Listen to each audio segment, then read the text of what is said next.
Sunil ji doctor साहब से निवेदन है वो आए और अपने बुजुर्गों का तो प्यार आपको मिल ही रहा है और नए बच्चों में ऐसी ऊर्जा भरे कि वो आगे चल के आपकी तरह से गांव का नाम रोशन करें। आदरणीय सुनील जी।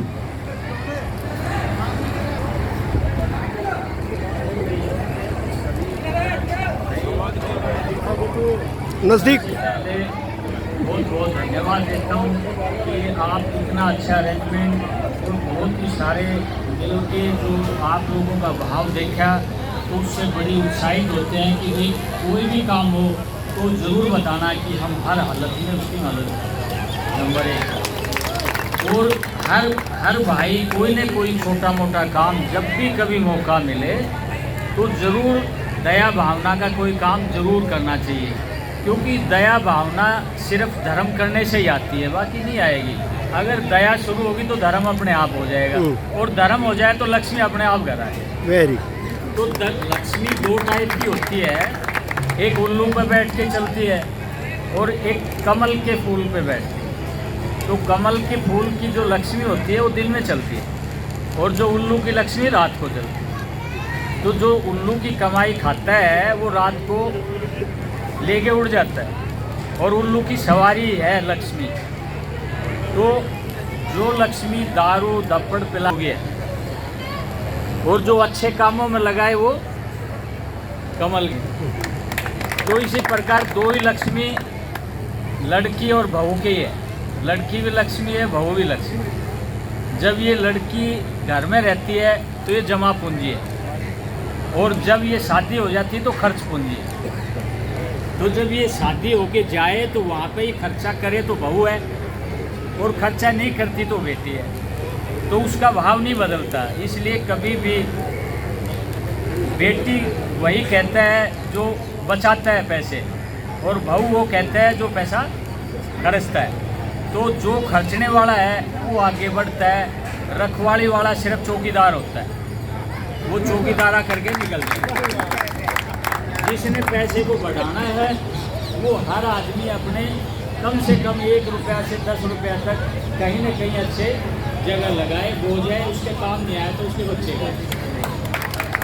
तो चलो जिसके पास पैसा नहीं है वो मन से अच्छा सोच सकता है, किसी को अच्छी सलाह दे सकता है, कोई ले ना ले।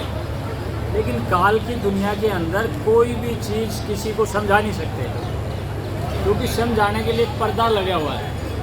वो पर्दा अगर समझाने से सब समझते हों तो हर आदमी अपने बच्चे को समझाने लग जाएगा। तो समझ से तो पार है, क्योंकि देखा हुआ आदमी मुकर जाता है, सुना हुआ तो मतलब ही नहीं। आँख से देखा हुआ आदमी भी मुकर जाता, मैंने देखा नहीं, और कान से सुना हुआ तो मानते ही नहीं। लेकिन उल्टा है कि कान से सुना हुआ तो झगड़ा करता है और आँख से देखा हुआ चुप हो जाता है। तो क्या कमाल की बात है। तो कभी भी किसी इस कान से फिल्टर करके सुनो, कभी गलत बात मत सुनो, और गलत सुने तो उसको खा जाओ, बताओ मत किसी को, और अच्छी सुने तो जल्दी बता दो ताकि किसी का भला हो जाए। तो इस प्रकार अपने आँख नाक कान से भी आप हेल्प कर सकते हो अगर पैसे नहीं है तो शरीर से आप किसी भी एंगल से कर सकते हो। और कोशिश करो कि भाई महीने में 1 दिन तो कम से कम अच्छे काम में लगाओ, कहीं तो उद्धार हो जाता है। चलो हमारा नहीं तो अगले जन्म का हो जाएगा। तो कोई भी आदमी अपने सेठ आदमी है 7 पीढ़ियों तक का पुण्य करके जाते हैं और जो अनसमझ है वो खा के जाते हैं। तो इसलिए कोशिश करो कि अपना जन्म तो निकल गया तो आगे तो सुख से रहें। कोई आदमी बच्चा नौकरी लगता है तो बाप यही सोचता है कि भाई सुख हो गया, लेकिन उस सुख तो हुआ नहीं, उसके बाद दुख शुरू हो जाता है, क्योंकि उसने सुख मांग लिया। फर्ज था उसका भाई नौकरी लग गया, ये खाए पिए, लेकिन फिर आस रखता है तो परेशान हो जाए। बिन मांगे दूध समान मांग लिया सो पानी, खिंचा तानी रक्त बराबर ये सतगुरु की वाणी। तो बगैर मांगे जो है वो बहुत बड़ी चीज़ है, अपने आप देता है। ऊपर वाला सोच भी यही दे देगा और दे भी देगा।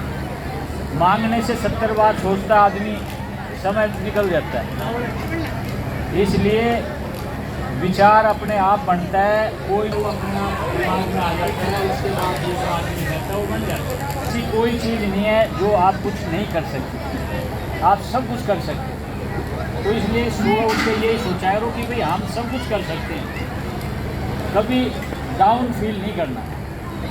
डाउन फील करने से आप खुद डाउन होते चले जाओ।